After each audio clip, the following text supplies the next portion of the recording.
Welcome to this very special Amazing Race 26 episode of You Are Tuned In with the Amazing Race podcast from Reality TV Warriors. My name is Michael Harmstone, and joining me as always is the Canadian who performs better when he's angry, Logan Saunders. Afternoon. And I'm very pleased to say that joining us today is the Queen of Wonky Helmets, Hayley Bivens. Hi, that would be me. It's your legacy. I know. And the thing is, I don't know, I always wear helmets when I bike, and of course, like, the most ill-fitting one that I could find would be when I'm on TV, right? It couldn't be just my everyday helmet that fits improperly. It has to be that one. Absolutely no joke. Whenever I see a wonky helmet on TV now, I immediately just think of you. Well, I'm glad that my experience can keep going. Can bring some memories back. So how are you? I'm well. I'm doing really well. How are you guys doing? Yeah, not too bad. I mean, Logan's podcasting injured today, which isn't necessarily fun. He decided to seek attention at a half marathon. Seeking attention. Such an attention seeker. My first half marathon was a doozy, let me tell you. Basically, you needed Hayley there to just sort of care for you medically. Yes, that is what I do. That's what I was thinking. I am ER nurse all the way. That's what I was thinking. Today would have been the perfect day. Like, who knew that the day where I would need the most medical attention is the day that we interview Hayley? Right. Trauma nurse extraordinaire. So what have you been up to since you were on the race? It's been a while for you. Yeah, it's crazy how long it's been now, and like we're so like it's like almost like our season, like our cast, we're like, oh, we're just like a bunch of like irrelevant has-beens now. But yeah, after the race, I actually ended up getting married, which is cool. And I now have 2 dogs, no cats, like you guys first said. And yeah, and then I work full time. I have a master's degree in nursing education now, so I'm a clinical education specialist and do a lot of ER education for nurses and teach in an internship program, so that's pretty cool. And then other than that, nothing too exciting. Just back to normal. Just living it up. Yeah, just touring around, living life. Yeah, exactly. Nothing too crazy. Not working in any sugarcane fields. Not riding a bike around Amsterdam with a bad helmet. You know. Not blowing $1 million rappelling down a tower. None of that. Did we tell you that when we went to Amsterdam, we were half thinking of getting Logan on a bike with a wonky helmet just for you? Yes. If only I could ride a bike. Yeah, we went to the pit stop while we were there, but we didn't decide to do the bikes in the end. Oh, you should have. That ride was actually really long. It was quite a few miles. And yeah, with my helmet malfunctioning and everything, you know, it seemed even longer. Just kind of rowing around. I just love that entire leg. I don't know what it is about leg 9 every time, but it's always such entertaining TV. I was extremely whiny during that one, for sure, because I was just over everything at that point. The helmet, getting in trouble for not pedaling fast enough, and then no one's listening to my directions. Like the last 2 interviews that we recorded were with Brooke and Scott, who had an iconic episode 9. Uh-huh. So it's become a running theme now. We just interview people with really interesting leg nights. Right. Well, 9 is one of my favorite numbers, so maybe that's why that was just my... Yeah, it works out for you. my time to really be a mess. What beats out 9? I don't know. Germany was pretty bad. If you recall Germany with the beer steins, and yeah, that one wasn't really a great time for me. The 2 legs where I've been to locations from your season are Munich and Amsterdam. No word of a lie. I loved Munich as a place, but I did not like the tasks there because it was cold when we were there, and then I had all that beer that had spilled all over me. It was in my shoes, my socks, all over that outfit, in my hair. It was just, oh, it was everywhere. And then we had to go outside and it was freezing. And oh, that was just not, that was the Captain Obvious episode, if you remember that. That was Captain Obvious episode. There's so many good quotes that came out of you and Blair. We had the Captain Obvious episode. We had the "Why are you not listening to me" episode. Yeah, there's quite a few for sure. So how did you get on the race? Actually, I've always liked the race. I've always been a fan, and I had went to visit my friend in LA, and there was all this stuff like about auditions just all over the place that would like, I don't know, just like pop up random places or like flyers up at like bars and stuff about stuff they were casting for. And I was like, you know what? I think I'm going to try out for Amazing Race. And so I got back home from LA and I looked at like when they were casting and stuff, and they randomly had an open casting in Biloxi, Mississippi. And so I was like, well, how far is that? I Googled it. It was only about 8 hours. So my friend and I actually drove 8 hours to Biloxi, and it was it was crazy. Where the casting was, it was actually at a community college. Okay. So then you had to like go get in line, and we had literally like just made it in before they like cut off the line and said, sorry, from here back, we just don't have enough time.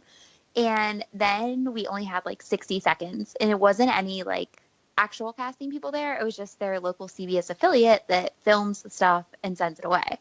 So then it was about a month later, I was at work and my phone was ringing, and I was actually in with a trauma patient and my phone's ringing. I'm like, who keeps calling me? Because they called twice, and it was some unknown number, but it was from LA. So I called it back, and it was one of the casting people.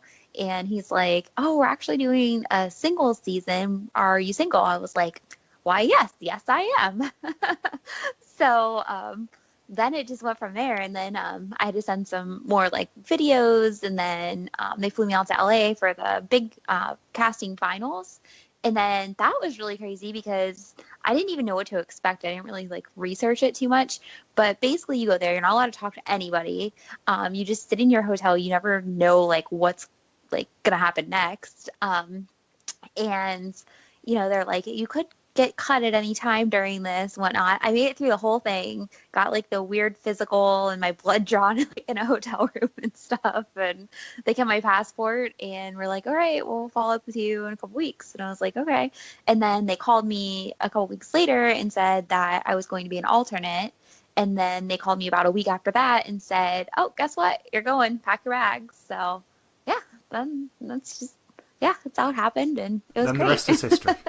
Yeah, so you know, a lot of people are like recruited and stuff, but I'm really proud that I actually, you know, took all the steps as a fan and went through the process and made it on.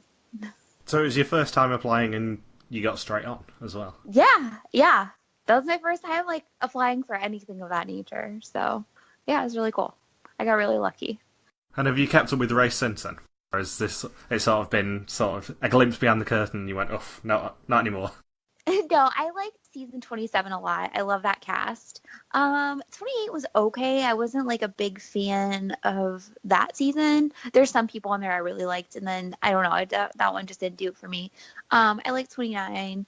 I like 30. But yeah, so it's been cool. Yeah, for sure. I like 29 a lot though too. That's a good cast. We've made no secret of the fact we love 29 as well. Yeah, I love that cast. They're really good. They're actually, I think, one of my favorite casts in all of Tar. They're all just crazy. I know. They're like all such like cool personalities and stuff. And I think, so I have to go to Pittsburgh in September. So I told Michael Rado I have to meet him while I'm there, because that's where he lives. And I'm like, I have to meet you. Be very careful. Well, Be very careful with Rado. Yes. Well, I still have yet to meet Jessie, even though we're from like the same hometown in Ohio. So I'm going there this coming weekend. So I hope to either see her then or maybe when I'm in Pittsburgh. Because she's like, I love her. I think she is so cool. Yeah, like she's so jacked. Yeah, she is. She is gorgeous. And she just seems like such a cool person. And I don't know, just like, you know, she's a cop and everything. And Yeah, she's a really cool girl, and she's such a sweetheart too. Yeah, we spoke to Radio a couple of weeks ago. It's always an experience being around Mike Rado. Oh, I can imagine. But yeah, their cast is really cool. And they seem like really tight-knit and everything, which is really nice. Yeah, I can see a lot of similarities between your season and their season in terms of we love both of them. We love both casts. I mean... Yay, good. Thanks. Without going into it too much, you guys did defend Logan against certain people in the 28 cast. Oh, for sure we did. Like, for sure. Which was always appreciated and, hilarious when that happened, for me. Oh my gosh, yeah. Like, they were Thanks, Michael. Yeah, I think that's why I didn't like a lot of those people on 28, because they were just, I don't know, they just weren't like the regular Tar family, I guess. I mean, there's some people I love. Like, I love Sherry. She is probably one of the sweetest people. We're gonna have Sherry on later on this month. Yeah, we're speaking to Sherry. I love her. I think she is so adorable. But yeah, she is definitely one of my favorites from that season. And you said you're an alternate. Did you have any sort of first impressions of the rest of your cast when you saw them at finals?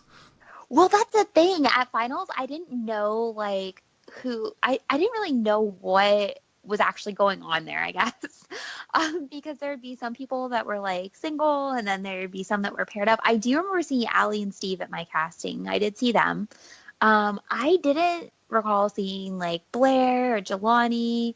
I did see Jenny. I don't think I saw Jackie.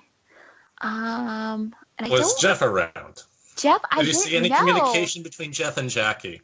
No. And what's weird about that too is that Jeff and I were on a lot of like the same flights, I think, for stuff, because he was living in Tampa and I was living in St. Pete. So we ended up, figuring that out early on the race. And I'm like, oh my gosh, I can't believe that two people from our area were cast for the same season. But yeah, it was the casting, the whole finals casting thing was just such a weird experience for me. I just had no idea what was going on ever. I had this like huge suitcase of different clothes, and then they're like, actually wear this outfit every time we do interviews. And then the first time I saw Phil, I almost I walked in it's all like in hotel rooms, and they like set up all these people and stuff. I walked in and Phil was there, and I think like I almost passed out. Phil always seems so nice every time we hear about him. He is. Oh my gosh, he is such a nice guy. And he's like so down to earth and just such a chill guy. There was a couple of times that Blair and I got to talk to him a little more one-on-one, like in Peru, while we checked in really early. And so we got to have dinner with him, and he was talking about his documentary that he was making. So that was cool. And then to see it come out, it was like, oh, I remember, sitting in Peru eating with him when he was talking about doing this. So that was cool. Was the pit stop greeter there? And was the pit stop greeter any happier than what we saw at the end of that leg? Oh, in Peru? Yes. Yeah, they were. They were actually, that was an interesting pit stop, because we got there and it was like a locally owned hotel kind of thing. Maybe more like a bed and breakfast, because the rooms were actually like rooms that you'd see in someone's house. And I remember when we were there, like looking down, and it was like someone's shower was like right outside of my window. I could like see into their shower. I'm like, the second worst shower experience from what I've heard from your season. Oh yeah, there's been worse. There was way worse. That's another legacy your season has, is the first pit stop in Japan, the porn house. The affectionately titled Jack Shack from Mike and Rochelle. Yes. Oh my god, that place was awful. I was so excited to go there because I thought it was going to be like one of those coffin hotels. And so we get in there, and I'm like looking around, and there's like these comic books everywhere. And I'm like looking closely. I'm like, oh my god, the anime characters are naked. I'm like, what is this? They're not anime. Yeah.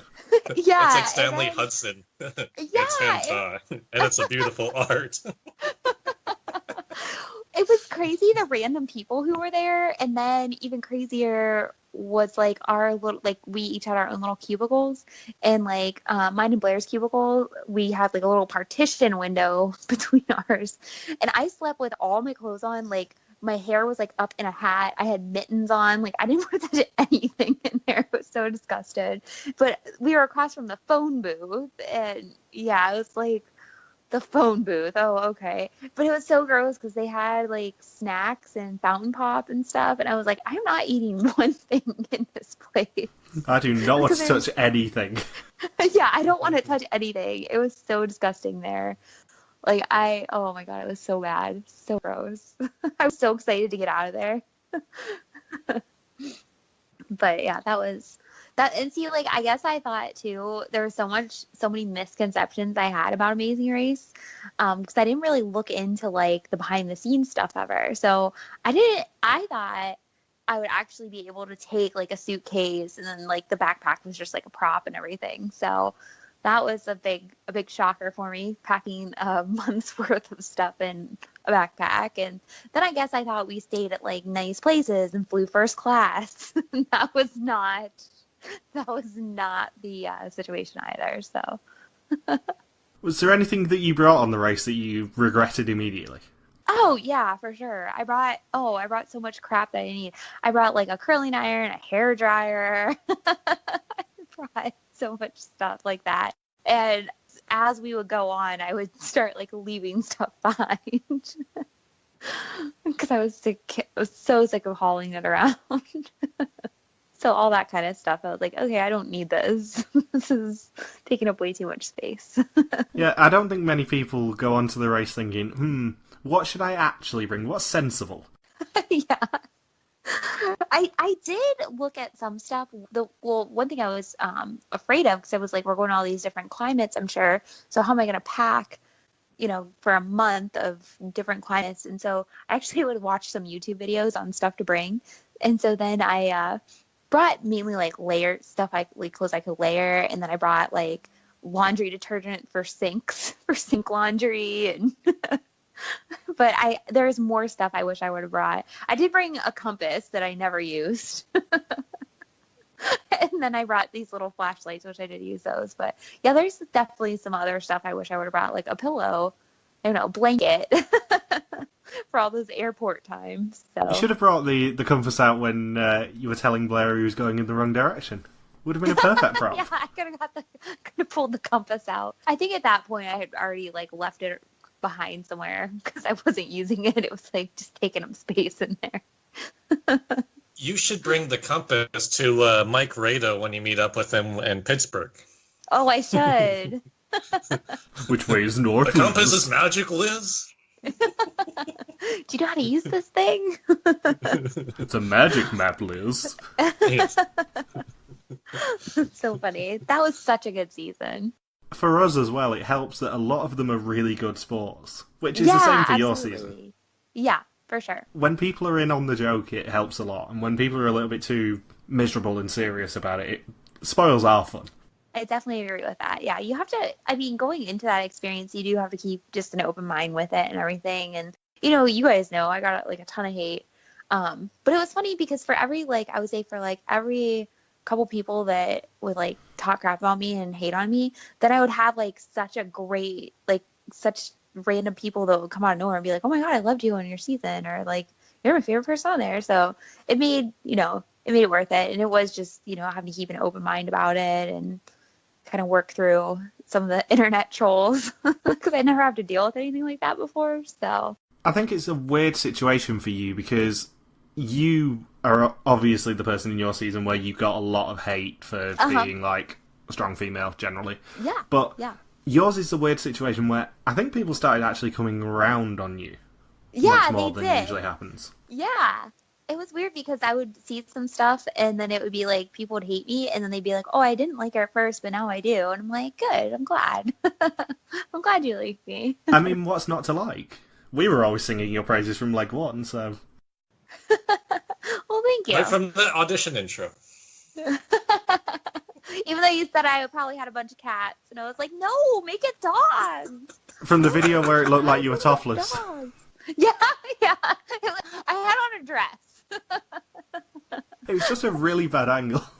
It was. Yes. Well, that was like in my apartment, and I was using my old laptop because it was the only one I could figure out how to like use the camera function on and like edit the video. So. Yeah, so it looked like you were topless and had loads of cats. That was the first impression we got of you. And there were no cats there. And I was fully clothed. The edit is always misleading. Yeah, right. So, how were your nerves when you sort of ran up to the start line? Oh my gosh, I was so nervous. Well, and the funny thing was, we were sitting in this little tent at that park. Well, let me take it back a little bit here. So when you get there, you get picked up from the airport and then you're taken to a hotel. And I thought like we were going to start right away, like my backpack was all ready. We were going to go. But actually there's about 5 days that you have to do, I don't know, I guess just some stuff to get prepared and everything. So you don't actually know when you're leaving, like what day you're going.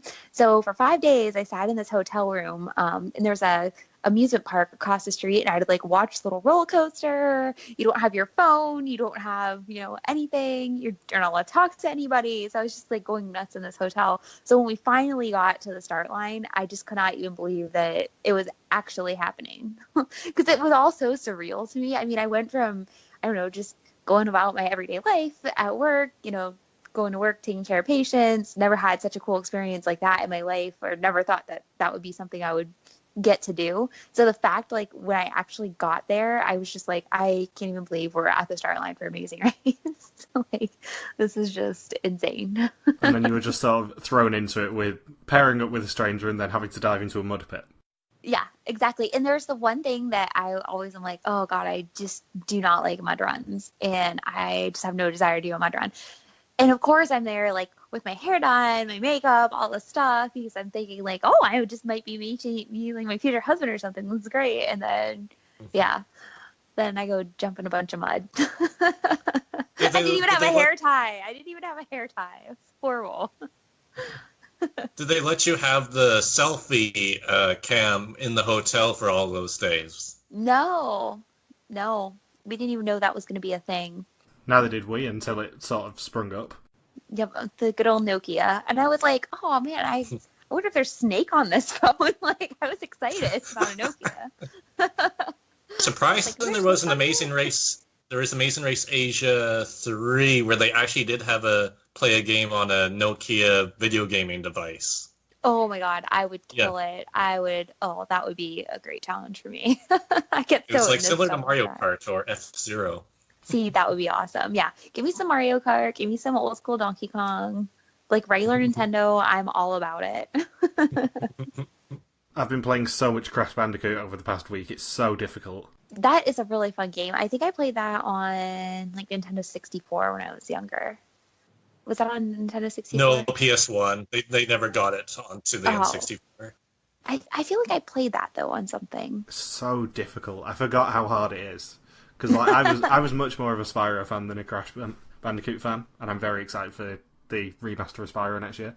But like Crash Bandicoot's so difficult. I feel like I have played that one, and then it was hard. Just like, no, not doing this anymore. Yeah. Well, the loading times were the worst. If I am playing something, I'm not like great at it, I get really frustrated, and I'm like, okay, maybe I've just got to stop. This is gonna drive me crazy. I'm kind of a perfectionist on stuff like that.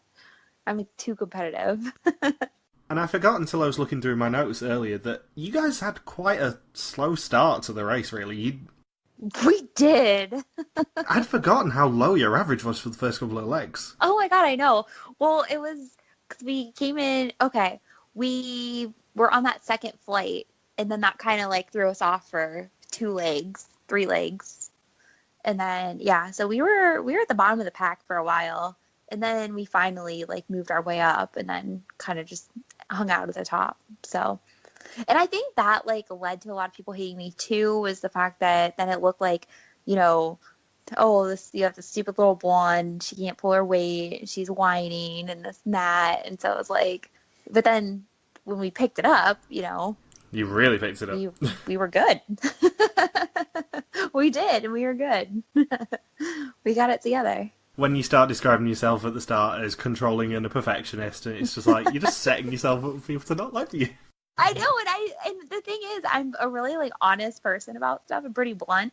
So I'm like, yeah, that's me. Like I'm a perfectionist, and it's like it comes along though. I think that comes with like my job. I kind of have to be a perfectionist with stuff, especially like taking care of people. I mean, you kind of have to be, and you have to be on top of it. And you have to be like, double checking the doctor's orders, making sure everything's right, and really, making sure your charting's right, and everything that you do is pretty meticulous. So that's just how I am. I like things to be perfect. I like things to be nice. Kind of OCD about stuff. So just how I am. Would perfect and nice also be the way to describe Jonathan Knight? Yes, okay. John is probably one of the sweetest, most down-to-earth people I have ever met in my entire life. He is seriously such an amazing guy. You would think, like, he's in this major boy band. He has, like, this huge, huge fan base. And you would think, I guess I didn't know how I thought he would be, but he is seriously just so down-to-earth. Harley is, too. But John, I mean, it's crazy. He lives on a farm. He has a farm. He's always taking in animals, and he's always, building stuff around his farm. And he is such a nice guy. Such a great guy. Is it you or Rochelle that has gone to the most New Kids on the Block concerts since your season ended? Yeah, I think we each went to like 4 or 5. And then I saw him last year. It was last year, yeah. He was in Tampa, so I went to his Tampa show. But yeah, I went to Cleveland, Orlando, Grand Rapids, and I feel like there may have been one more. So I've seen him like maybe 4 or 5 times in concert. Has he ever considered dropping the new from New Kids on the Block after the band's been around for almost 30 years? Because now they're like the old kids, or old kids on the retirement home. Yeah, or it could be instead of like New Kids on the Block, it could be new old guys on the block, older guys, Older guys shaking fists to get off their lawn on your block. And the crazy thing is, seeing them live, I cannot believe how he just can go all show. He's so talented. I mean, their dancing and stuff is still really, really good and really up to par. They put on an excellent show. So it's crazy that they're older now, but their show is still so good. See, it's really weird for us because the past couple of episodes we've asked people who's your favourite member of like the Backstreet Boys and NSYNC, and we can't really ask you who your favourite member of New Kids on the Block is because it's an obvious answer for you. Yeah, that's John for sure. He was for sure. And see, I was a little young for New Kids when they came out, but I remember, and my cousin was like obsessed with them, so I like knew enough about them. So I was more like NSYNC, BSB, 98 Degrees. My sister had a New Kids on the Lunch, or New Kids on the Block lunchbox growing up. Oh, like the old plastic one with the little thermos in there? I think so. I didn't ask too many details beyond that when I was younger.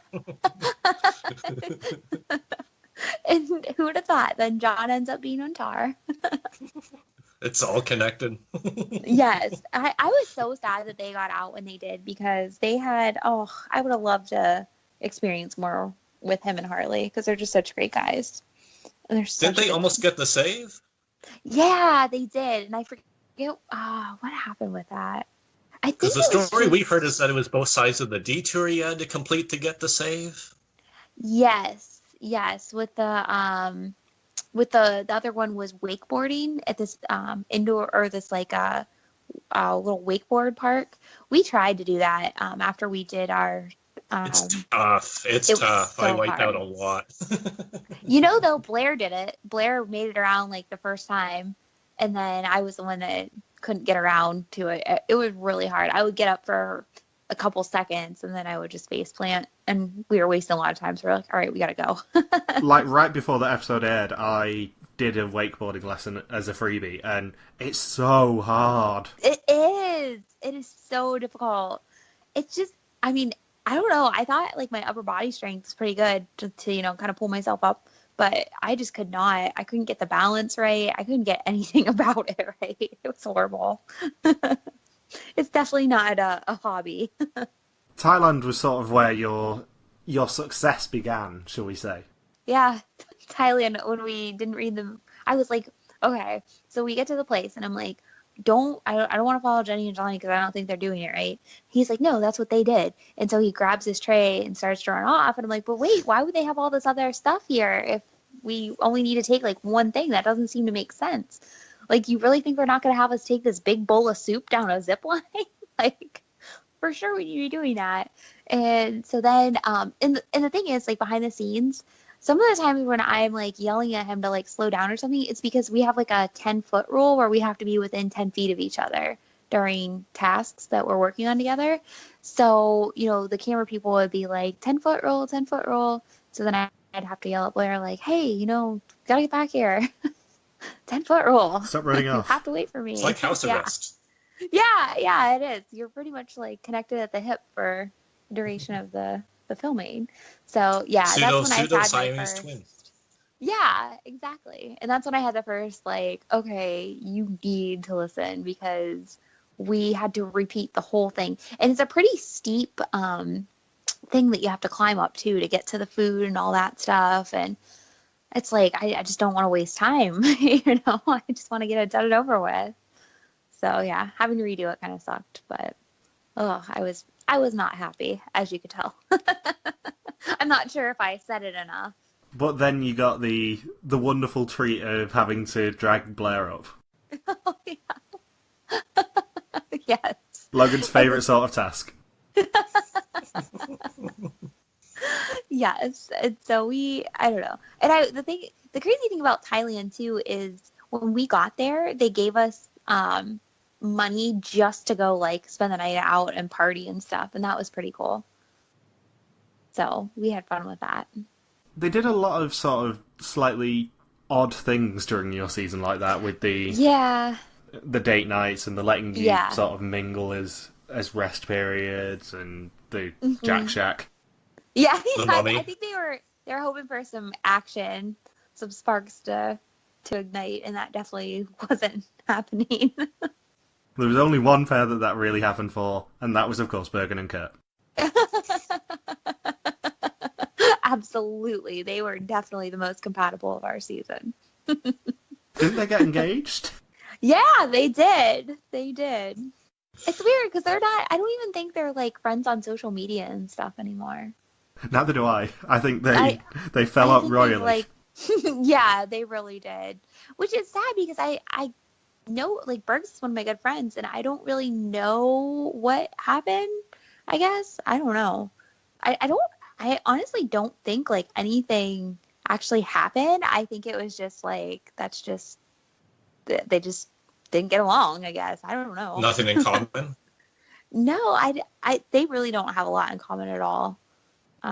Yeah, so they were definitely an odd pair. And I do remember, though, it was so funny. Bergen, on the race, he was mad because Kurt brought, like, a pea coat to wear as, like, a jacket, And so he's, like, wearing a pea coat while he's racing. Bergen's like, who brings a pea coat on an amazing race? He's like, and how did I get stuck with this, my partner? I don't know. I like Kurt. I don't have any problems with him, so. I think their exit is one of the most awkward match chats ever. Where they're sitting in there is no match station. Sitting at opposite ends of the train station, just hating each other. Yeah, like, really just, like, over the experience at that point. Just over having to drive everywhere and... Yes. I actually wanted to drive because before I left, I took driving lessons to learn how to drive a manual car. And I was so excited. I was like, I want to drive somewhere. And then Blair he decided to be the driver. Yeah, which is fine in the long run, because then I could just sit back there and be the backseat driver. And just tell him he was doing everything wrong.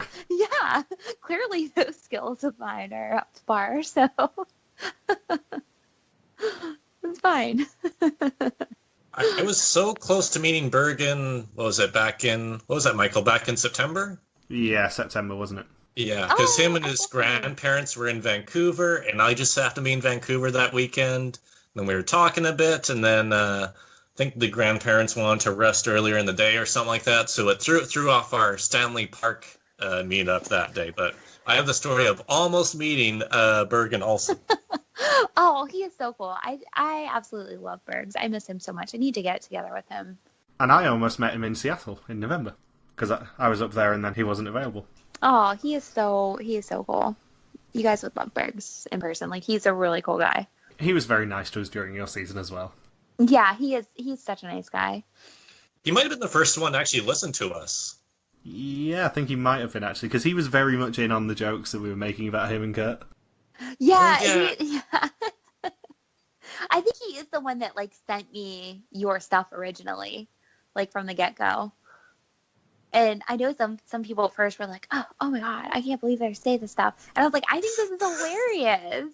Like, really? Because I think it's hilarious. So, yeah, I think he was the one. We're an acquired taste sometimes. We were not actually that bad for your preview. We have got worse. Well, I thought it was great. And I was never mad or offended. And I love, like, when you guys talk about, like, the casual fans, because I feel like Tar, you really do have to be, like, a true fan to really appreciate all that goes into it and everything. So, yeah, the casual fan complaints.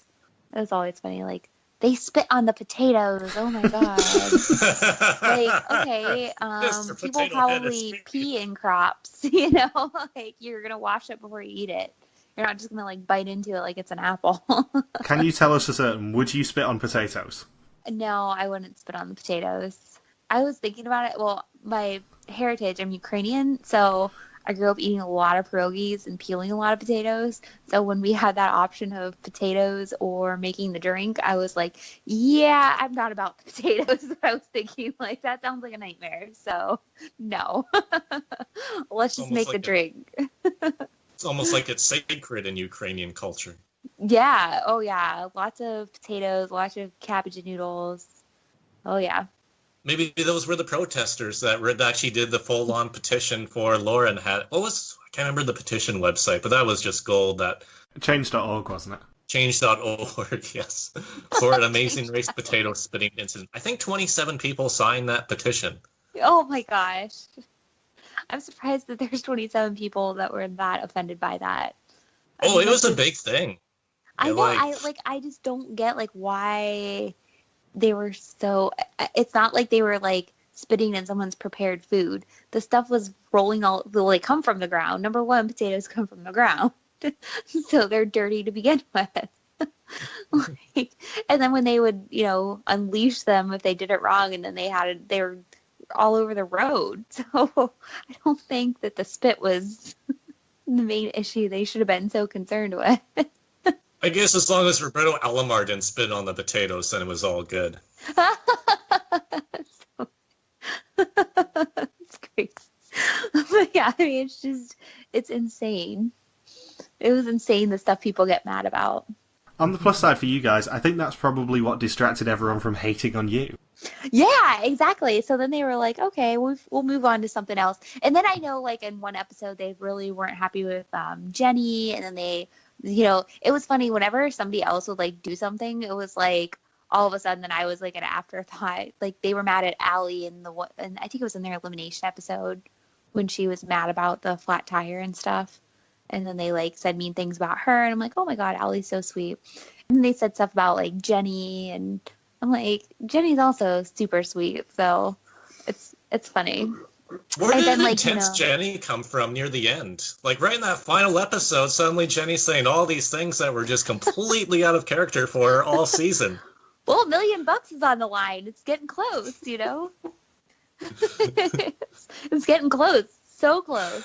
And it's funny because that's near the end too. It's like when Blair and I don't know, we weren't like really panicked, I guess you could say. We were like, we know we can do well. We just had that rocky start of kind of finishing at the bottom every time. So yeah, and it's kind of like Jesse and Francesca. You know how they got the ride to the airport with Phil, and that kind of like screwed them over though in the long run. Because that kind of like put them at the bottom for a while. And that's how it was. Like, our first episode had that flight situation, and we were on that second flight, and then it was just us, Mike and Rochelle and CJ, Libby and CJ, and yeah, we were just at the bottom. It really sucked. That was pretty stressful. It's crazy that Phil's like this expert cyclist, but yet when he drives Jesse and Francesca to the airport, suddenly he drives like a grandpa and they're in last place because of it. Right? He's like driving real slow. Should have been a tandem bicycle and they would have been fine. Exactly. He's an endurance cyclist. He's not quick at it. We have to set a good pace, Jesse and Franny. We let everyone turn before us. Yeah, exactly. Exactly. He's like in the back of the pack, making sure everyone's going and doing well. That's so funny. But I felt so bad for them because that's essentially, what got them. Poor girls. Because I feel like they could have went a lot farther. Definitely would have went a lot farther. So what actually happened with the Monaco pit stop? Because it was just a complete mess with everyone trying to find it. Was it just really confusing to find? Oh, yeah. So, well, it really wasn't that confusing. It was just this how the street signs are and everything. Like, we had a map and then we just followed the street signs, but they are really little. So if you aren't paying attention for the signs, then you end up just driving right by, and that's what everyone did. But one thing that Blair and I would be really good about, because I am really detail oriented with like when we were driving and stuff, looking for signs and whatnot. He's driving. I'm like, okay, stop. There's a sign. And we're like, yep, that's it. We verified with our map. And then, we just ended up there. We didn't get lost on the way to that pit stop at all. So we were really excited because we thought we were going to be cutting it close, with that one, since I think only Mike and Rochelle were left when we left that pit stop. Yeah, because you guys went from, 6th to 1st. I think Jeff and Jackie went from 3rd to 7th. Yeah, so that was... And that's what's really cool about the whole race in general, is because it can change real quick. You could go from the bottom and then go straight to the top. And that's kind of what we did, because we were always at the bottom, and then we became forced to be afraid of. Everyone was afraid of the little blonde girl. They started being afraid of us. And the other funny thing was, too, I think sometimes they thought, we weren't. For the longest time, no one thought we were a threat. And then it was like, oh, wait, who won first place? And then I feel like people at first kind of thought it was like a fluke.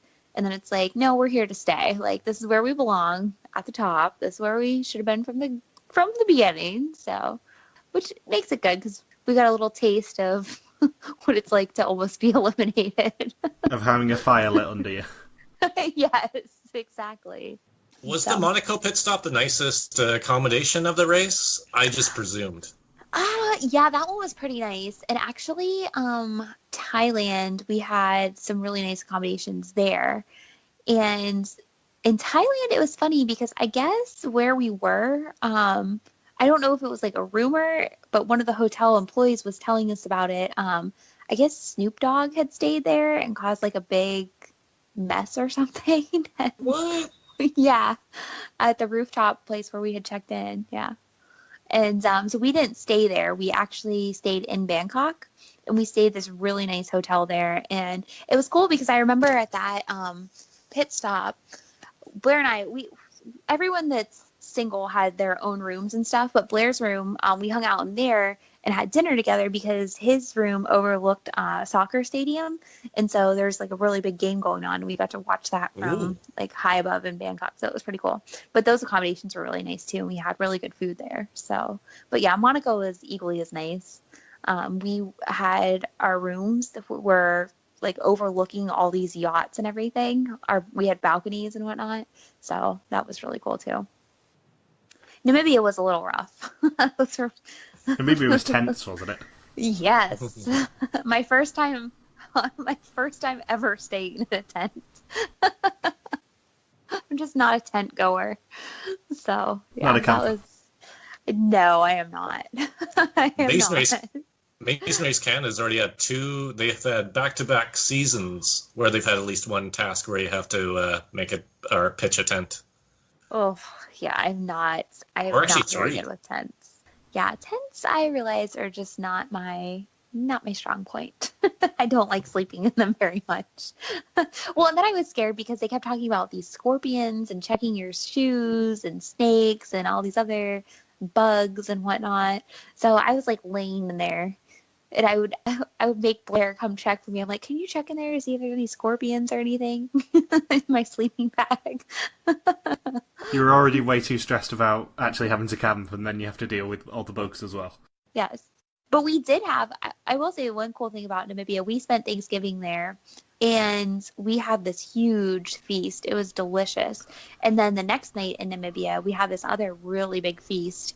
It was all these different kinds of meats, and it was just a really, really fun time. And we were all like just hanging out, kind of mingling and whatnot. So we had a great time. Namibia looks amazing. Namibia's definitely on my list. Oh, it was so cool. It was so cool. You have to experience it, because I guess I don't know. I guess geography, I didn't pay attention. I don't know if I've ever heard of Namibia, but it was a really cool place because there's so much culture there. For example, you're driving, through this desert. You might see a giraffe. There's signs saying there's baboons everywhere. And then you come across like a traditional village, and the people are very traditional. They're wearing like a loincloth. But then you go a little farther down, and then it's the Germans that live there, and they're driving, fancy cars and living in nice suburbs and stuff, little subdivisions. So it's such a crazy ordeal how it's all set up. And plus the bush plane pilot lives there, so Hagen lives there, so I'll have to go back and visit him every single again. Hagen Das, the sweetest thing in all of Namibia. Oh my gosh. So he followed me on Instagram after all that, and he would he would like stuff on there, and I would literally, I remember I was at a baseball game, I was at a Tampa Bay Rays game, and I saw that he liked one of my posts, and I was like, oh my god. I was with my friends. I was like, Hagen liked my post. They're like, who? I was like, Hagen, the bush plane pilot? I was like, we're friends on Instagram. He liked my post. I was like, and we DM'd each other. So I was like, oh my god, Cloud9. Cloud9 with the bush pilot. Oh, I was like, can I come back and visit sometime? You can take me on a plane ride? He's like, yeah, of course. I was like, okay, yep, all about this. Weirdly, in my notes, I do just have in massive letters Hagen. Hagen. Hagen was my race crush for sure. I was like, oh. Oh my gosh, he was so cute. I just love how he got a life of his own, slightly due to us making jokes, but right. And he even had like a little feature. Didn't they put like a heart around him or something? Or no, he had a little caption that said, Hagen, handsome bush plane pilot. Yeah, when I saw him, and then I was like sitting there next to him in the plane and stuff, and I'm just trying to like chat him up the whole time. Poor Blair's just like sitting in the backseat of the plane. Oh, he was so cute. When you saw all of those animals driving by in Namibia, like the giraffe and all the other ones, did you happen to see a zebra kicking some random guy in the testicles? I got to see that after the fact, but I heard it. I could hear it. They were down. But yeah, that was so funny. And you know what's funny? We almost took the zebra, but I was like, you know what? I feel like zebras are mean. And then like, this is just how I process things. I was like, I feel like zebras are mean. And then I was like, I was like, let's just take the camel. And then as we're walking down, I was like, no, it's Dalmatians that are mean, and they're the same color. But it turned out that the zebra was mean anyway. So we made the good decision with the slow moving camel. I can't help but picture that whole scene play out with you and Blair if you guys had to use the zebra. Oh my god. I would probably like scream and run away. One of the tasks when they asked like, what's a task you wouldn't want to do? I'm fine with heights. I'm fine with like small spaces. Like I'll do any of that. But anything with animals really, I don't know. It just would scare me, I felt like. And yeah, if we were in the zebra situation, I'd probably run and scream. I'd be like climbing up a tree or something. If only we had the selfie cam for Mike and Rochelle during that task, right during mid-strike from the zebra. Right? Oh, that thing was vicious. I actually can't believe that it's taken us this long to have someone else from your season on, because we talked to Mike and Rochelle like a week after your season finished. Yeah, now it's been forever. It's been years now. We're so old school now. We're like old school tar now. You're like a couple of years old. I know. We're season 26, and now, yeah, that's crazy. That is crazy. I am excited to see the new season though, with all these different teams and stuff, and see how that plays out. I think that might be pretty cool. Were there any countries that you were disappointed not to go to when you realised your entire route? You know, actually, I wasn't. I went into it, wanting to go everywhere. So no, I would have loved to go to Ukraine because I want to go there so bad. I actually still have like family there, so it'd be cool to see that. I really wanted to go to Iceland, but I was just grateful for the experience of being able to go to the places that we went, because I would have never probably got to go there otherwise. I would have never thought to go to Monaco. I would never thought to go to Namibia. So that was really cool. Phil actually has been arrested. It's the only place he's been. Phil's been arrested in the Ukraine before. It's the only time he's ever been arrested in all 31 seasons. Yeah. Yeah, when season 10 went to the Ukraine, they stopped and arrested him. Was he sitting on potatoes or something? Right permit or something. I don't know. They don't like kiwis in Ukraine. They only like potatoes, I guess. Right. Oh my gosh. I can't ever see Phil getting arrested. But I could see him being like really cool about it. Like, okay, whatever you need to do, I think it ended up with the ambassador having to come down and vouch for him. Yes, the ambassador had to be. Yeah, the ambassador had to come by and bail him out. Yeah. Oh my gosh, that's so crazy. I don't picture Phil like in handcuffs. I don't know. I don't picture him in jail. I'm sorry to tell you, you've been read your Miranda rights and you have been eliminated from the race. Right. Yeah, Phil is so cool. I think one of my favorite parts of the whole experience was getting to like actually interact with him. Such a cool guy. I'm not sure whether Phil would enjoy talking to us for a while. I don't know. I think he's such a people person. I feel like Phil could talk to anybody. He seems nice. He liked me. He liked me enough when I met him at the 28 finale. Yeah, I think he would like talking to us, just not necessarily some of the jokes that we make about people. or my joke with him and his dad and Marisa and Brooke from season 13 at the New Zealand pit stop. Was it a bad joke? Well, like, his dad just really liked Marisa and Brooke. Phil's dad? Yeah, they had Phil's dad as a pit stop greeter in the New Zealand for season 13. And then he's like, oh, I really want to give Marisa and Brooke a hug. He didn't give anybody else a hug, but he really wanted to give a hug to Marisa and Brooke. Well, he's about it. John Cogan, you old dog. So funny. I did not know that. I'm going to have to go back and watch that one. It's been a while since I watched the older Tar seasons. Do you remember if there was any decoy visas that they got for you? Yeah, there's one for Nepal. So we thought for sure we were going to Nepal. Yeah, we had one in there. And then I think that was the only one. Just Nepal. But I was like, oh, I wonder if we're going. And then, we had to get one for Peru as well. And so we weren't sure if we were like actually going there or if it was the decoy one. Which that was another thing. Like, I didn't know that they did, So that was also kind of cool. I was so fascinated by all the behind the scenes stuff. I was just, the first time I saw like the clue and like the clue box and got to open a clue, it was probably one of my favorite like moments of my life. Just geeking out. Yes, I was. I was like, oh my God, we get to practice, because we got to practice beforehand. You go through this like little practice thing, and you practice like wearing the microphone, you practice opening the clues, you practice like reading the clues. The first time I got to like touch the clue, like the real envelope, I was just like, oh, this is insane. Like Legend of Zelda music. Da da da da da da. Yeah, I was so excited. Like opening the clue box, like the practice clue box, I was just like, oh my gosh, this is actually happening. I can't even believe this. And then stepping on the mat.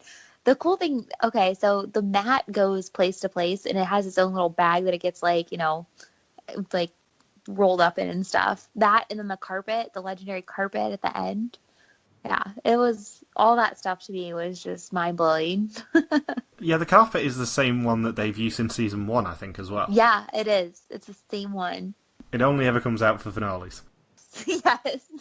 And that's a big piece that's like a big carpet to travel with. It's got all around. But yeah, that was, like, that stuff to me was so cool.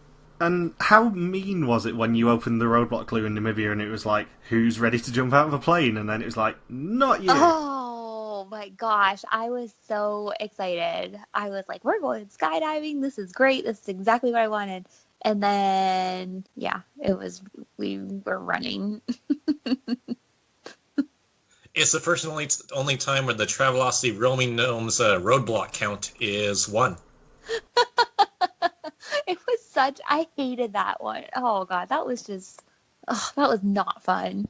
That was not fun at all. Because then I was like, well, there's got to be something cool that happened, right? And it was like, yeah, no, nothing cool happened on that task. It was a very mean trick. It was.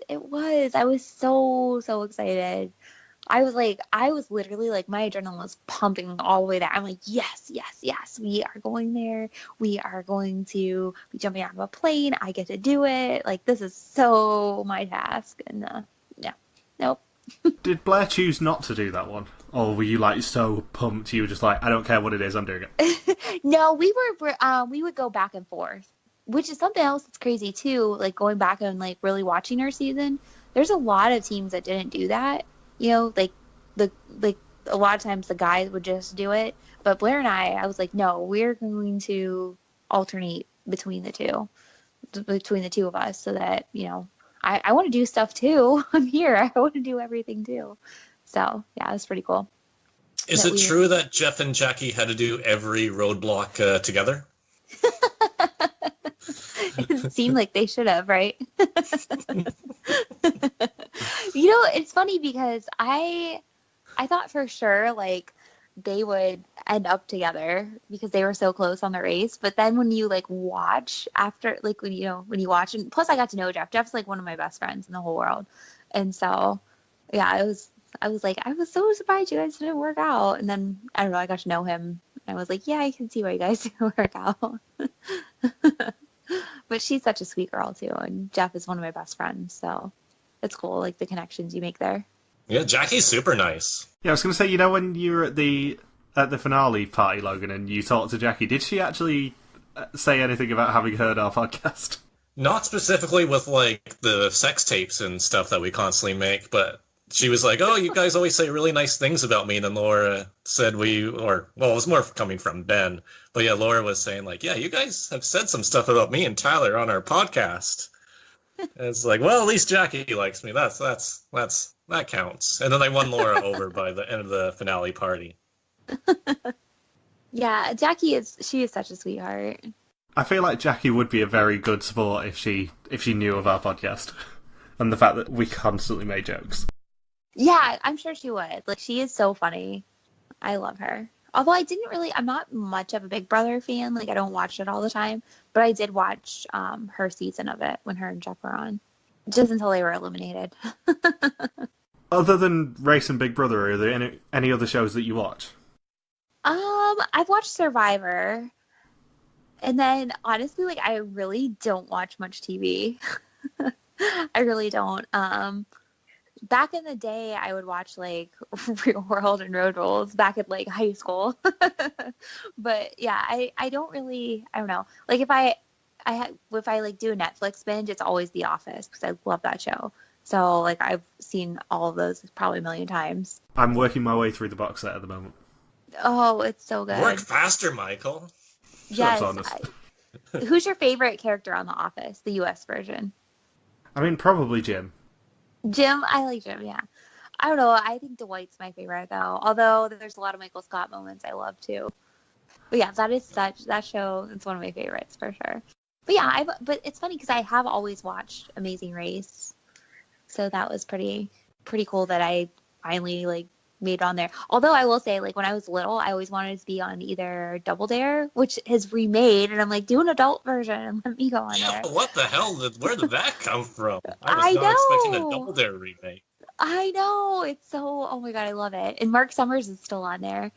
And then I want to be on Legends of the Hidden Temple, and I want to be on Guts. Like, those were the shows I wanted to be on.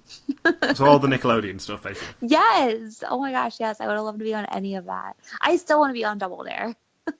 If they do an adult version, we've already decided, Megan, Rochelle, and I, and my husband, we would be a team on Double Dare. What are your thoughts on the Office remake that they keep talking about? I think it's a terrible idea. On the Office remake, you said? Yeah, they want to try and, they've been trying to reboot it the past year and a half. It's just that no network has bitten onto, I guess, whatever scripts they keep proposing. And Steve Carell will not do it. Yeah, see, without him, it just, even the episodes where he's not in, it's, I don't know, it's just not the same. I feel like what they did was great, and it's kind of like Friends. Like, I don't know, it's wrapped up, it's good to go. You can always just rewatch, and that's what I do. I don't think a new season would work for The Office. There's actually a channel on YouTube where 24/7 they show clips from various episodes, and it's the official Office US YouTube channel, and they just do that all day long. And to show clips, oh my gosh, I'm going to have to look into that because I love that show so much. I feel like The Office is another one of those shows where it finished brilliantly. Uh-huh. And they just don't need to redo it. Exactly. Season 8 could have been skipped. Another one is Parks and Rec. Parks and Rec ended perfectly, and I do not want them to reboot it at all in a million years. Definitely agree. There's some shows that once it's ended, okay, it's done.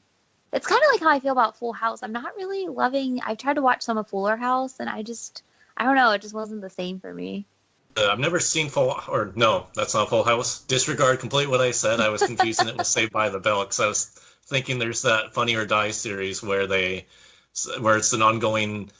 where they recap episodes of Saved by the Bell, but it's just the series is called Zach is a Dick or something like that, and it's just like when you really break down some of the episodes, he's like borderline sociopath, pretty much.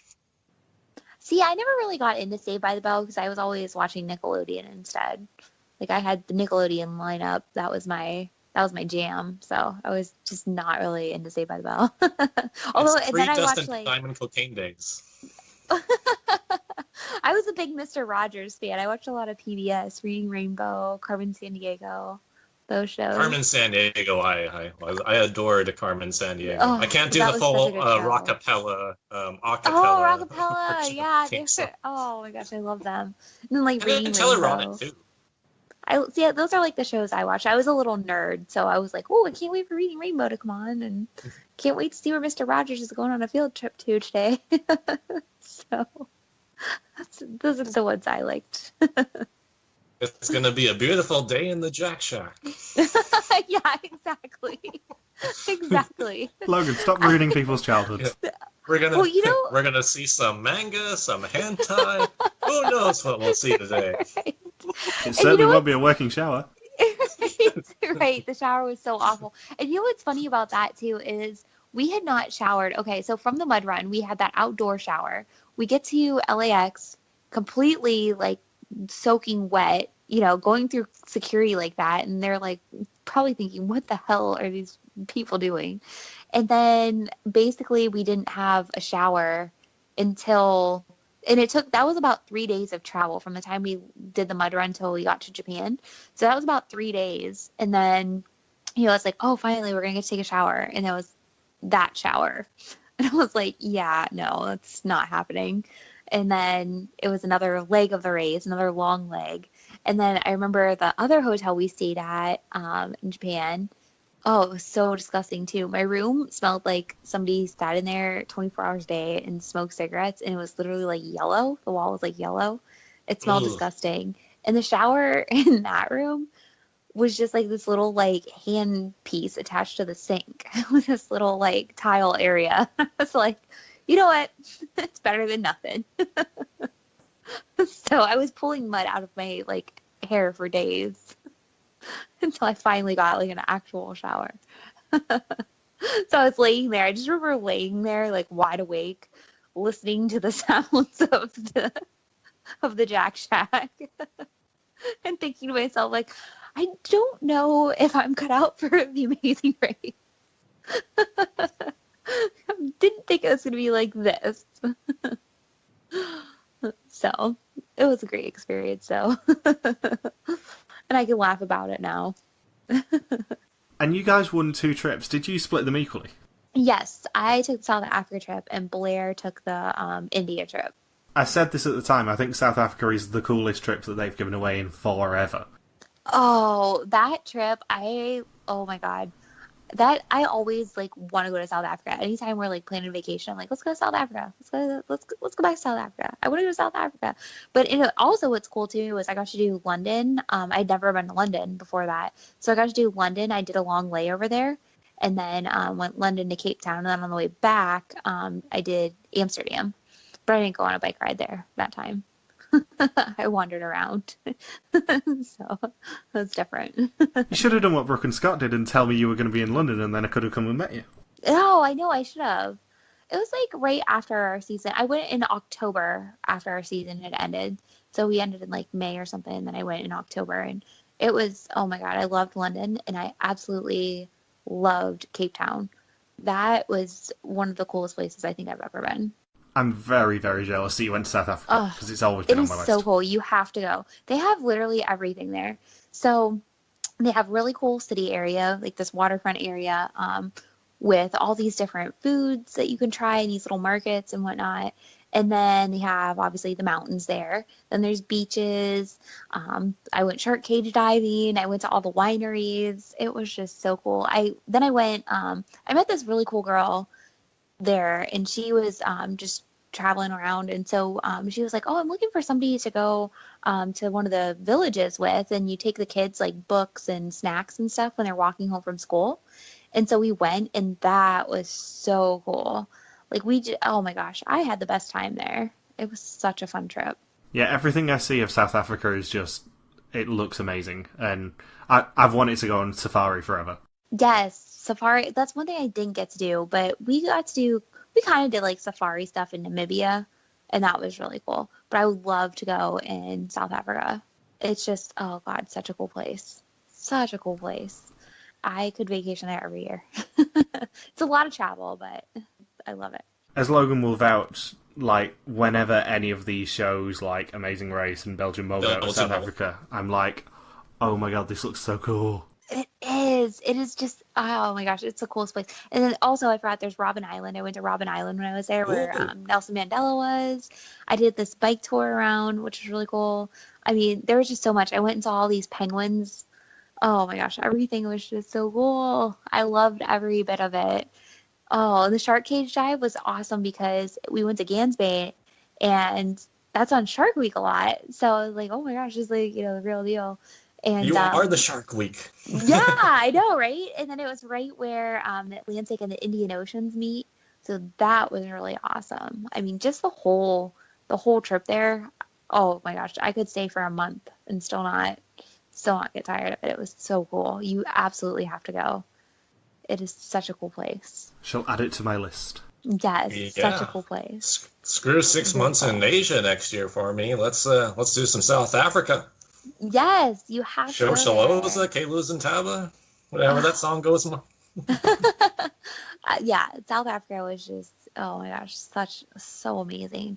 I didn't even really know what to like expect there, And when I got there, I was, oh my gosh, I was mind blown. There's certain places where you go there and go, this feels like home. Yes, I could definitely. It's so funny. I was like, I could live here. There's so much to do and so much going on.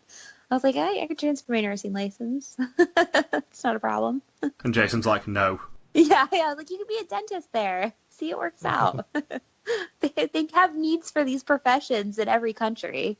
In the States, is there a lot of doctors from South Africa? Because in Canada, that's the majority of our doctors are all from South Africa. No, but randomly I worked with, so after Amazing Race, I obviously wanted to travel all the time. And so I got this really cool job where I was working for a medical device company as a nurse educator for them.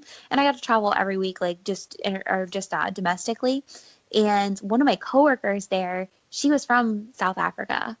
So it was really cool, just hearing about like her living there, and she still has, I think, a brother or sister. She has a sibling that was still there, and she would go back and visit. And I was just like, oh my gosh, I am so jealous that that's where you're from, because it was such a cool place, and she is very sweet. But no, I don't. There aren't really a lot of. I haven't come across any doctors from South Africa. They're all in Canada. Hmm. Yeah, Yeah, they are all in must be. Canada. They must be in Canada. That's funny. Did they? I forget. On the family edition, did they go to Canada? The family edition. Yes, they did. They went to Montreal and That's what I thought. Toronto, and I think that was it. And Niagara, wasn't it? Niagara, yeah. Well, that's kind of like not too far from Toronto. Yeah, that is pretty close by. But yeah, I couldn't remember. I was like, is that the only time they've been to Canada? Season 5, they did half of the finale, first half of the finale in Calgary. Oh, I They see. I did, haven't like, watched those 88. older ones in a while. Yeah, they did like an 88 Winter Olympic theme task there. They didn't do the Jamaican bobsled running, much to my dismay in Calgary. Oh, that's so funny. When I was in Jamaica, when was that? Last year, I think it was. At the airport, they have the Cool Runnings Cafe, and it literally plays Cool Runnings all day. So I asked our waiter, I was like, do you ever get sick of watching this all day? He's like, yes. Like, because he had seen it so many times. Oh, it's funny though, but I was like, oh, but yeah, I don't think I was gonna say I didn't think they'd been to Canada in a while. And there's so many cool places in Canada, so many cool areas. Well, the reason they've not been to Canada in a while is because they have their own version that disappoints me frequently. They've now done about 50 legs in Canada over the past 6 seasons now. Yeah, I don't really get too into It's Hard Canada. I should watch those seasons though. I really should, because I've heard it's good, but It's a case of diminishing returns. Like the last couple of seasons, they haven't tried anymore. so it's not as good as what it could The be. first 4 are good, and then you can just drop out after that. Because 4 was already diminishing with going to repetitive, like the exact, like some of the cities now in Amazing Race Canada have been visited like 4 or 5 times, just because Really? there's not really cities too much in Canada compared to the states where there's like a never-ending list. Uh-huh. So yeah, and they've even gone to some obscure places quite a bit now. Like they've done like 3 legs in Newfoundland by now. Like there's not many people living over there. I have to go I want to do like a big Canada trip one day. I want to make that a vacation. Because there's so many beautiful like lakes and stuff up there that I haven't got to see. I'd love to do that. Yeah, I did that a few years ago. I did Toronto and Niagara Falls with my brother 6 years ago, and then we did Calgary to Banff to Jasper, and then to Vancouver, where we met up with Logan. Oh, that's awesome. And then did a cruise as well. around Oh, Alaska. that's awesome. I've done Niagara Falls a bunch because that's actually where I grew up in Ohio. You could drive there in like 8 hours. So I've done that in Toronto, Montreal. I've done those ones. Oh, and Windsor. Oh, Windsor. When I went to college in Toledo, and so close to Detroit, you just take the bridge right over, and the drinking age was 19. So, yeah, that was Dangerous. We had a similar story with Rona from Amazing Race Asia 5 because she originally grew up around Seattle and stuff, and of course, with the drinking age difference, so many people going to Vancouver from Seattle for their 19th birthday. Oh, I believe it because we went there all the time. And that was before you need like a passport and stuff. So Before. And actually, I think I went there with like a fake ID because I was the youngest. I graduated high school when I was 17. So my first like few months of college, I was 17, and then didn't turn 18 till like about a month or two in. Everyone's like, "We're going to Windsor," and I was like, "What's Windsor? I'll go." And then once we got there, we found that it didn't really matter. We stayed at this like really like junky Days Inn where it was like filthy and I don't know. It was a mess. Better or worse accommodation than the Jet Shack? That one was probably a little bit better because it was just a bunch of people that I knew and no one was reading or watching the anime porn. So it had that going for it at least. I like how that's being used as a barometer whether an experience was good or bad now. Like, that's like the placeholder. Yeah, exactly. It's like, how does it compare? Yeah, was it better or worse than spending the night in a room full of businessmen pleasuring themselves to hentai? Yeah, exactly. That is one hell of a euphemism, Michael. I was trying to think how to politely say it. But it's true. And then you have to, and you can't forget to, like, okay, the snacks that are set up there, like the free-for-all snacks and everything. Like, it was funny. I swear to God, the only person that, like, ate or drank anything there was Mikey. I'm pretty sure he's the only one. Yeah, he was like, I was hungry. He's like, oh, and they had this really good, one of the fountain pops, I guess, was really good. And then he said there's some good snacks. And I was like, yeah, no, I'm not touching any of that. I'm disinfecting everything you've just touched. Yeah, exactly. And then I remember the next morning they brought us McDonald's for breakfast, and I swear to God, it was like a ketchup biscuit. I was like, what is this? Oh. It was so disgusting. Japanese McDonald's is weird. I think I've heard stories about it before. It was like a ketchup biscuit. And I was like, all right, yeah, I'm just going to wait until our next adventure to get some food, because it just it was so gross. I was just ready to be out of Japan. I was ready to be done. The fun thing is both Logan and I are going to Japan separately at the end of the year. Oh, are you? You'll have a great time. It's really pretty there. I'm going as part of the cruise, so I'm going to Okinawa, and Logan's going to Tokyo. I'm hoping to be really cool. In Japan for at least a month, if not more. I might do a work away there too. Oh my gosh, you should. It's such a cool city. I wish we would have had more time. It's kind of the same with every place we went to. I wish we would have had more time to like explore and get to roam around and stuff. Because there are some really, really cool places that we went to that I would have loved to see more of the city. But to be fair, you were so good at navigating that you didn't need to see more of the city. Exactly. We had our own. That's why we did it. We were just trying to make the most of the experience. See as much as we can while we were there. And we like to ask people some quick-fire questions. It's usually the same ones because it's really fun. Sure. Oh, wait. Before we get to the quick-fire questions, Michael, we have one. We have a debate that we have to settle since we had Brooke and Scott on separately last week. Who is cuter, Brooke or Blair? Oh, that's a hard one. I think Brooke.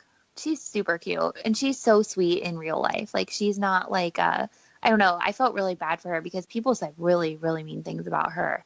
I thought like people said mean things about me, but like they said really mean stuff about her, and they were like relentless with her all season. And they were saying like they weren't going to watch anymore if she won. I'm like, oh my God, that's so dramatic. But no, they raced over no season 30. yeah, exactly. They were going to cancel the whole thing because of her. It was like, people are nuts. But no, the carpet's rolled up. And then, of course, the follow-up question: Brooke and Blair, cute couple or cutest couple? The cutest couple ever. They're adorable. That's such a good match. That is such a good match.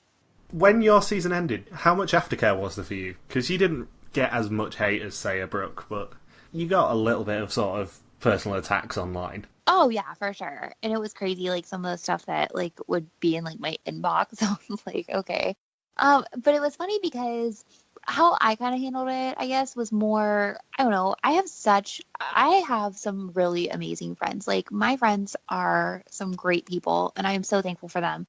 And they'd be like, oh my God, let's just like laugh at it. And then they'd like click on some of the people. They're like, let's click on these people and see like these people that are sending you these messages.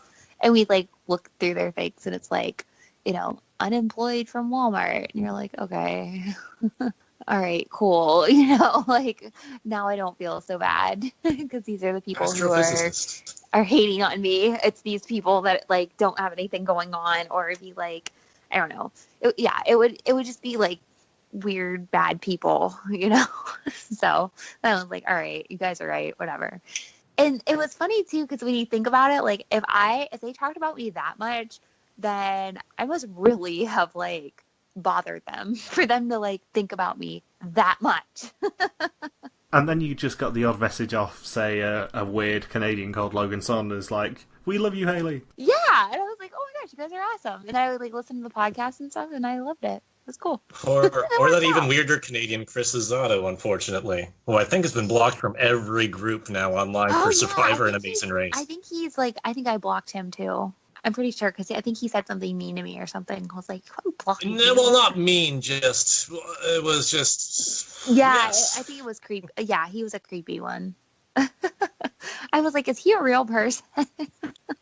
So, some quick fire questions. Who would win in a fight between a baboon and a badger? Probably a baboon. Or no, the badger for sure, because it's little and fierce. They have big teeth and stuff. What's your go-to karaoke song? Oh, man.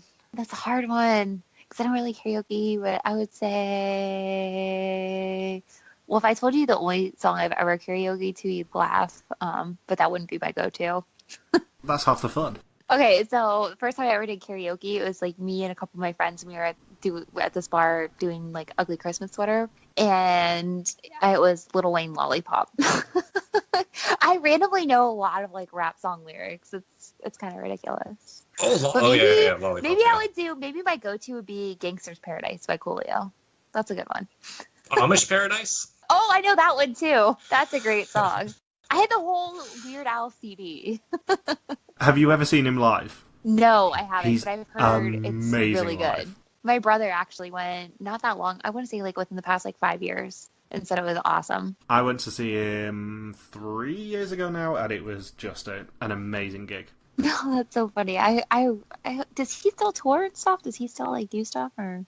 Well, he's been doing a sort of B-sides and rarities tour recently. Oh. I think, but that never came over here, annoyingly. I'll have to see him sometime. I was surprised your karaoke song choice was not Little Drummer Boy like Angela.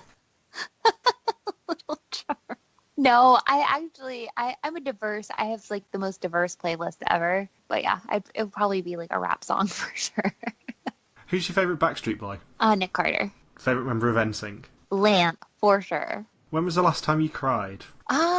Oh, that's an easy one. That was last weekend or on Tuesday because my friend left. My best friend came to visit me and she left. Now it's sad. What's your favourite kind of olive? Oh, just the black. Or actually, I'll take that back. Blue cheese stuffed ones. Those are delish. Have you got any, Logan?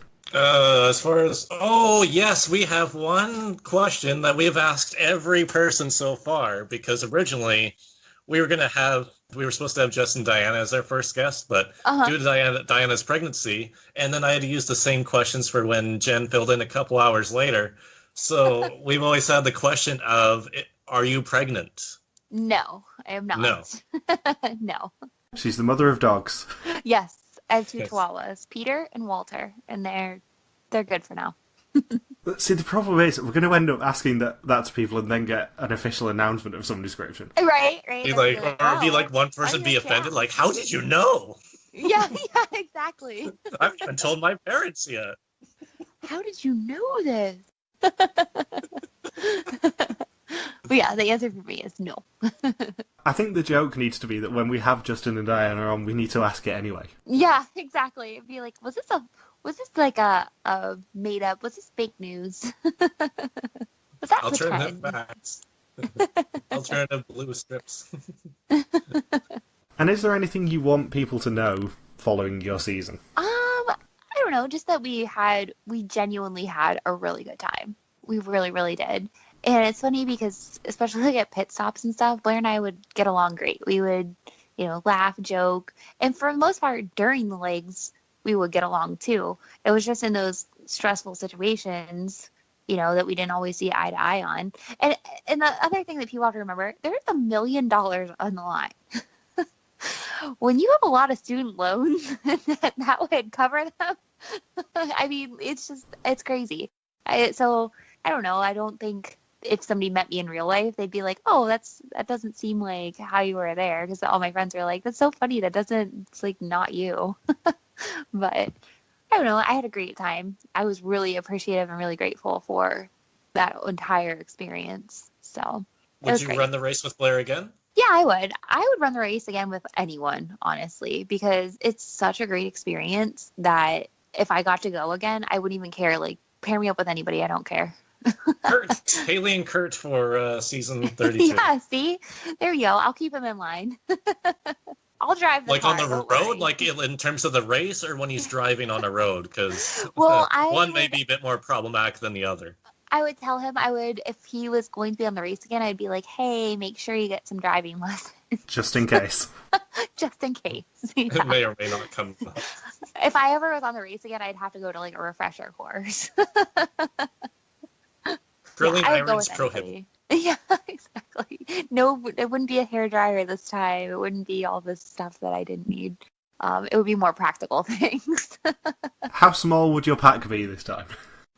It would actually, I would do the same size. I did a 44 liter, so that was a good size. I think that was perfect. Doesn't need to be any bigger, that's for sure. And actually, I probably could get a little smaller. It's funny now. I will never check a bag now because I can pack everything into an internationally approved carry-on suitcase. It's pretty great. It's the way to go. Yeah, everyone always says to me, they're like, "How could you go away for so long and just take that?" And I'm like, "I went for a month with a backpack, so this is nothing." This is easy. Yes, absolutely. Very simple. Just you have to do one carry-on bag and then 3 suitcases for souvenirs like Michael Scott. Yeah, exactly. Have you guys watched the dinner party episode yet? Yes. Oh, I think that's one of my all-time favorites. I love that one. That one is so great. I'm so jealous of his TV because we don't have TVs that big in Canada. Yes, the plasma, flat screen plasma. I think the dinner party episode I've probably seen at least like 8 or 9 times by now. Oh, I know. Especially when I me and my siblings have all, like my sister and my brother, they've both watched The Office through at least 7 or 8 times, just like me. So Yeah, that's how me and my we're brothers constantly are, quoting yeah. it. Like the party planning committee and the committee to plan parties. That I also like the one. Pretty much anything at the Beet Farm. Anytime they're at Dwight's place, those are always good. Or where they did, whose bachelorette was it? Angela's bachelorette party, and Meredith's son was the stripper. That was so odd. See them all growing up. It's like that is not. This just isn't right. Yeah. Oh, it's such a good show. Oh my gosh, love it. Just love it. So, thank you for listening to this very special Amazing Race podcast. You can join us next week for another interview. If you've got any questions, feel free to contact us on our Facebook page, Reality TV Warriors, on our Twitter account, RTV Warriors, our own Twitter pages, MJ Hamilton for me, and Logan for Logan. See you next time. Peace out and just chill till the next episode.